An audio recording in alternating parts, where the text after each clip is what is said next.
Hello guys, welcome to my YouTube channel. അങ്ങനെ ഈ വർഷത്തെ ഓണം എത്തിയല്ലേ. അപ്പോൾ ഇപ്രാവശ്യം നമുക്ക് സദ്യയുടെ കൂടെ കഴിക്കാൻ പറ്റിയ ഒരു അടിപൊളി പായസത്തിൻ്റെ റെസിപ്പി നോക്കിയാലോ. അപ്പോൾ എന്നെപ്പോലുള്ള മടിയന്മാർക്കും മടിച്ചികൾക്കും ഒക്കെ ട്രൈ ചെയ്യാൻ പറ്റിയ ഒരു സിമ്പിൾ പായസത്തിൻ്റെ റെസിപ്പിയാണ് കേട്ടോ അത്. അപ്പോൾ അതിനായിട്ട് നമുക്ക് ആദ്യം തന്നെ വേണ്ടത് മട്ട അരിയാണ്. അപ്പോൾ ഈ മട്ട അരിക്ക് നമുക്ക് മറ്റൊരു പേരുണ്ടോ എന്ന് ചോദിച്ചാൽ ചില ഭാഗത്തൊക്കെ ഇതിനെ ഉണക്കലരി എന്ന് പറയാറുണ്ട്. വേറെ എന്തെങ്കിലും പേരുണ്ടോ എന്ന് ചോദിച്ചാൽ എനിക്കറിയത്തില്ല. അപ്പോൾ ഈ ഒരു അരി നമുക്കൊരു 1/4 കപ്പ് മട്ട അരി നമുക്ക് ആദ്യം കഴുകി കുതിർത്ത് മാറ്റി വെക്കാം. അതിനുശേഷം നമുക്കൊരു വലിയ കുക്കർ എടുക്കണം. ഞാനിവിടെ ഇപ്പോൾ ഒരു 5 ലിറ്ററിൻ്റെ കുക്കർ എടുത്തിട്ടുള്ളത്. അതിലേക്ക് ഞാൻ 4 കപ്പ് പാലും 1 കപ്പ് പഞ്ചസാരയും കൂടെ ചേർത്ത് നന്നായിട്ടൊന്ന് മിക്സ് ചെയ്യുന്നുണ്ട്.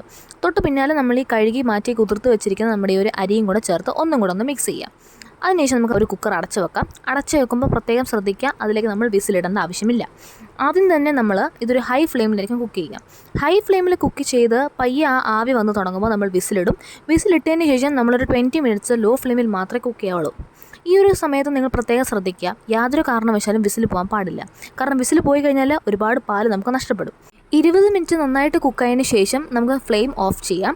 ഓഫ് ചെയ്തതിന് ശേഷം നമുക്ക് വീണ്ടും ഒരു 20 മിനിറ്റും കൂടി ഒന്ന് റെസ്റ്റ് ചെയ്യാൻ വെക്കണം. കാരണം ആ ഒരു പ്രഷറിലിരുന്ന് ഒന്ന് നന്നായിട്ട് കുക്ക് ചെയ്തെങ്കിൽ മാത്രമേ ആ ഒരു ഫ്ലേവർ നമുക്ക് കിട്ടുള്ളൂ. അതിനുശേഷം നമുക്കൊന്ന് പയ്യെ ആ ഒരു പ്രഷറൊക്കെ പോയി എന്ന് ഉറപ്പ് വരുത്തിയതിന് ശേഷം നമുക്ക് പയ്യെ ഇതിൻ്റെ അടപ്പ് തുറന്ന് നോക്കുമ്പോഴത്തേനും നല്ല അടിപൊളി പായസം റെഡി ആയിട്ടുണ്ടാകും. കാരണം ഇത് കുക്ക് ചെയ്യാൻ നമുക്ക് വലിയ പാടൊന്നുമില്ല, വെറും 3 ഐറ്റംസ് മതിയാവും.